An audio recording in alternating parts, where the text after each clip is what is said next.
The Lord be with you. And also with you. Reading from the Holy Gospel according to John. Glory to you, Lord.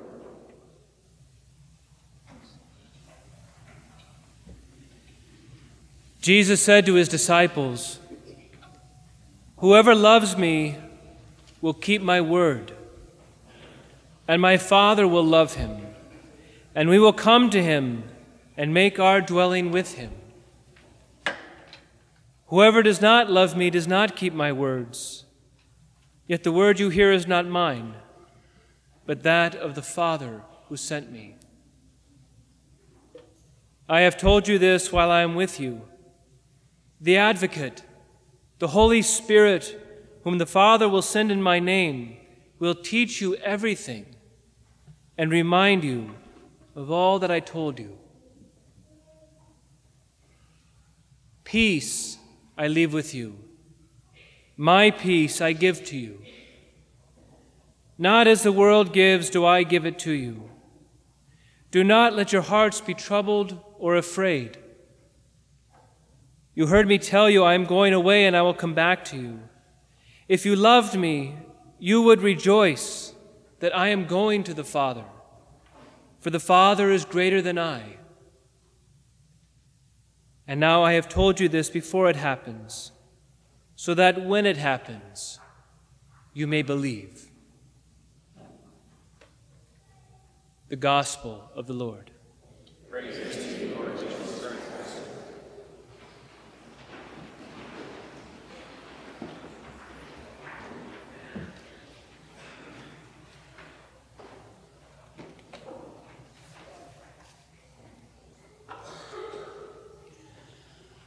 One of my best friends is the pastor up at St. Thomas Aquinas Parish in Camas, Washington. And ever since childhood, he's had a passion about hunting, especially longbow hunting.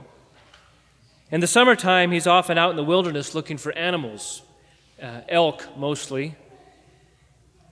I share his passion for the outdoors, though not as much for hunting, and I have come to respect the longbow hunter as a true sportsman. When out in the wilderness, he says, one has to have a good sense of direction. For this reason, he often hunts with a buddy who possesses an unfailing sense of direction. No matter where this guy is, on ridges, down into gullies, he always seems to know which way is north, south, east, or west. My friend admits that he doesn't have as good a sense of direction out in the wilderness. And he used to joke with his buddy towards sunset. He would turn to him and say, "That's funny. The sun is setting in the east tonight."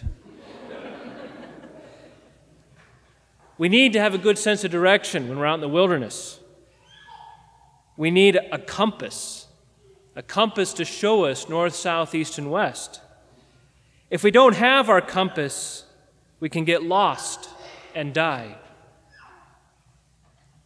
Our moral life also needs a compass, because if we don't go in the right direction in our moral life, we will die. We can suffer eternal death. Conscience is our moral compass. Our conscience is a gift from the Lord which helps us set off in the right direction in the wilderness of this life so that we can safely reach our heavenly home. Now, what is our conscience? Well, conscience is one of the most misunderstood and misused terms today. Many believe that by invoking one's conscience means that one can do anything they think is okay. Some think that positions in conflict with the church, for example, abortion or contraception, are reconcilable with the church by invoking freedom of conscience or primacy of conscience. Some try to justify such an understanding by appealing to Vatican II. Well, John Henry Newman, who was a convert to the Catholic faith in the 19th century, one of the great converts to the church in recent centuries, he comments on this modern understanding of conscience, which is new and which has never been part of the Western intellectual tradition. He writes, "When they advocate the rights of conscience, they in no sense mean the rights of the Creator, but the right of thinking, speaking, writing, and acting according to their judgment or their humor, without any thought of God at all. What Vatican II actually says about conscience can be found in Gaudium et Spes number 16, the pastoral constitution of the Church in the modern world, whose primary author was the late Pope John Paul II. It says, "Conscience is the most secret core and sanctuary of a man. There he is alone with God, whose voice echoes in his depths. In a wonderful manner, conscience reveals that law which is fulfilled by love of God and neighbor." The Catechism continues and describes conscience, quoting Vatican II. The Catechism says, "Deep within his conscience, man discovers a law which he has not laid upon himself, but which he must obey. Its voice ever calling him to love and to do what is good and to avoid what is evil sounds in his heart at the right moment. For man has in his heart a law inscribed by God.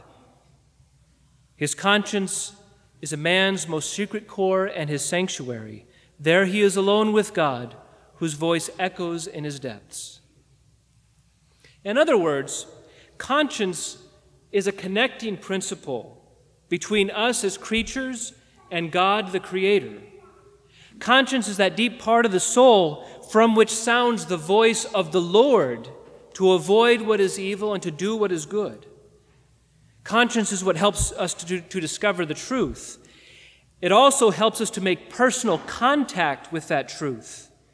It's what helps us to apply God's law in our own life and in the world around us. Conscience, the Catechism continues, enables one to assume responsibility for the acts performed. It is a place of freedom and human dignity from where I make the acts that determine my life and my eternal destiny.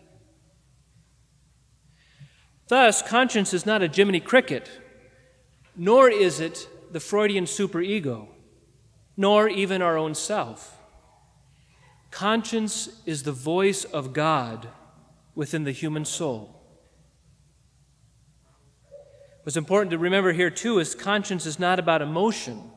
It is not about feelings of guilt or of moral approval or disapproval. For many can make this type of error in understanding conscience. Some think that conscience is no more than a personal preference or even a vague sense or feeling that something is right or wrong, often based on information drawn from sources that have nothing to do with God. Contrary to these erroneous understandings, conscience is the voice of God within us. It is our compass. It is by following our conscience that we either move toward the heavenly Jerusalem that we heard beautifully described in the book of Revelation just now, or we move toward spiritual death and hell. Our conscience will take us one way or the other. And so how does conscience work? Conscience seeks the truth through our reason and then commands it to be done. Conscience is about our reason. Conscience doesn't invent the truth.